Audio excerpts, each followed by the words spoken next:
Hi ಸ್ನೇಹಿತರೆ, ಎಲ್ಲರಿಗೂ ನಮಸ್ಕಾರ. ನಾನು ನಿಮ್ಮ ಕಾವ್ಯ. ಸೊ, ಇವತ್ತು ಮತ್ತೊಂದು ಹೊಸ ಪ್ರೊಫೈಲ್ ಜೊತೆಗೆ ನಾನು ನಿಮ್ಮ ಮುಂದೆ ಬಂದಿದ್ದೇನೆ. ಪ್ರೊಫೈಲ್ ತುಂಬಾನೇ ಚೆನ್ನಾಗಿದೆ.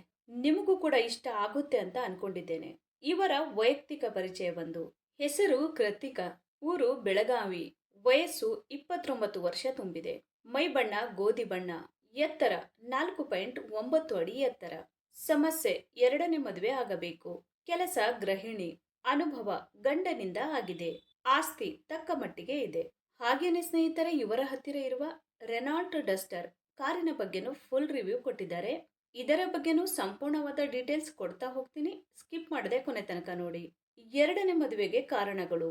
ಗಂಡ ಅನಾರೋಗ್ಯದ ಕಾರಣ 3 ವರ್ಷಗಳ ಹಿಂದೆ ನಿಧನರಾಗಿದ್ದಾರೆ. ಮದುವೆಯಾಗಿ 4 ವರ್ಷಗಳೇ ಕಳೆದವು. ಮಕ್ಕಳ ಭಾಗ್ಯ ಸಿಗಲಿಲ್ಲ. ದೈಹಿಕ ಸುಖ ಅಂತೂ ಕಾಣಲೇ ಇಲ್ಲ.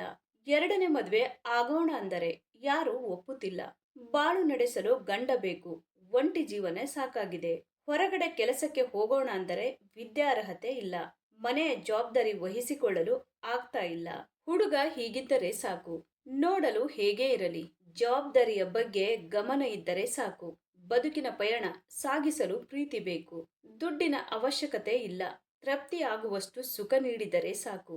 ನೀವು ಹೇಳಿದ ಹಾಗೆ ಜೀವನ ಸಾಗಿಸುವೆ, ಓಕೆನಾ? ಕಷ್ಟ ಸುಖ ಏನೇ ಬರಲಿ ಜೊತೆಯಾಗಿ ಎದುರಿಸೋಣ. ಬದುಕಲ್ಲಿ ತುಂಬಾನೇ ಕಷ್ಟ ಅನುಭವಿಸಿದ್ದೇನೆ. ಮುಂದೆ ಆದರೂ ನಿಮ್ಮ ಜೊತೆ ನೆಮ್ಮದಿಯ ಬದುಕು ಬಾಳೋಣ. ಹಾಗೇನೆ ಸ್ನೇಹಿತರೆ, ಇವರ ಹತ್ತಿರ ಇರುವ 2021ನ ರೆನಾಲ್ಟ್ ಡಸ್ಟರ್ RXZ 1.5 ಪೆಟ್ರೋಲ್ ಕಾರಿನ ರಿವ್ಯೂ ನೋಡೋದಾದ್ರೆ ಒಳಗಿನ ಫೋಟೋಗಳು ಎಲ್ಲ ಈ ತರಹ ಇದೆ ಅಂತ ಹೇಳಿಕೊಂಡಿದ್ದಾರೆ. ಈ ಕಾರಿನ ಪ್ರೈಸ್ ಬಂದ್ಬಿಟ್ಟು 8,99,000 ಆಗಿರುತ್ತೆ. 2021 ನಲ್ಲಿ ಪರ್ಚೇಸ್ ಮಾಡಿರ್ತಾರೆ. 14,392 ಕಿಲೋಮೀಟರ್ ರನ್ನಿಂಗ್ ಆಗಿರುತ್ತೆ. ಮ್ಯಾನುಫ್ಯಾಕ್ಚರಿಂಗ್ ಇಯರ್ ಬಂದು ಜೂನ್ 2021 ಆಗಿರುತ್ತೆ. ಫ್ಯೂಲ್ ಟೈಪ್ ಬಂದು ಪೆಟ್ರೋಲ್ ಆಗಿರುತ್ತೆ. ಟ್ರಾನ್ಸ್ಮಿಷನ್ ಎಲ್ಲ ಕೂಡ ಮ್ಯಾನ್ಯುವಲ್ ಆಗಿರುತ್ತೆ. ನಂಬರ್ ಆಫ್ ಓನರ್ ನೋಡೋದಾದ್ರೆ ಫಸ್ಟ್ ಓನರ್ ಆಗಿರ್ತಾರೆ. ಇನ್ಸೂರೆನ್ಸ್ ನೋಡೋದಾದ್ರೆ ಕಂಟಿನ್ಯೂ ಇದೆ ಅಂತ ಹೇಳಿಕೊಂಡಿದ್ದಾರೆ. ಸ್ನೇಹಿತರೆ, ಈ ಕಾರಿನ ಒಳಗಡೆ ಸೀಟ್ ಎಲ್ಲ ಈ ತರಹ ಇದೆ ಅಂತ ಹೇಳಿ ಮಾಹಿತಿಯನ್ನ ಸ್ಪಷ್ಟವಾಗಿ ತಿಳಿಸಿಕೊಟ್ಟಿದ್ದಾರೆ. ಹಾಗೇನೆ ಸ್ನೇಹಿತರೆ, ಇಂಜಿನ್ ಮತ್ತು ಟ್ರಾನ್ಸ್ಮಿಷನ್ ನೋಡೋದಾದ್ರೆ ಇಂಜಿನ್ ಬಂದು 1498 cc ಇದೆ ಮತ್ತು 6 ಸಿಲಿಂಡರ್ಸ್ DOHC ಆಗಿರುತ್ತೆ ಅಂತಾನು ಹೇಳಿಕೊಂಡಿದ್ದಾರೆ.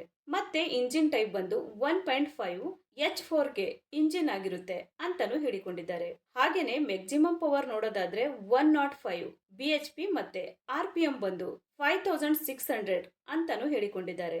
ಮತ್ತೆ ಟೋರ್ಕ್ಯೂ ಬಂದು 142 Nm ಆಗಿರುತ್ತೆ. ಎಮಿಷನ್ ಸ್ಟ್ಯಾಂಡರ್ಡ್ ಬಂದು BS4 ಅಂತಾನು ಹೇಳಿಕೊಂಡಿದ್ದಾರೆ. ಸ್ನೇಹಿತರೆ, ಇದು ಇಷ್ಟು ಈ ಒಂದು ಕಾರಿನ ಕಂಪ್ಲೀಟ್ ರಿವ್ಯೂ ಆಗಿರುತ್ತೆ. ನಿಮಗೇನಾದ್ರೂ ರಿವ್ಯೂ ಇಷ್ಟ ಆದ್ರೆ ಲೈಕ್ ಮಾಡಿ. ಹಾಗೆ ಬೇರೆ ಏನಾದ್ರೂ ಇನ್ಫಾರ್ಮೇಶನ್ ಬೇಕಾದ್ರೆ ಚಾನೆಲ್ಗೆ ಜಾಯಿನ್ ಆಗಿ ಕಾಂಟ್ಯಾಕ್ಟ್ ಮಾಡಿ. ಧನ್ಯವಾದಗಳು.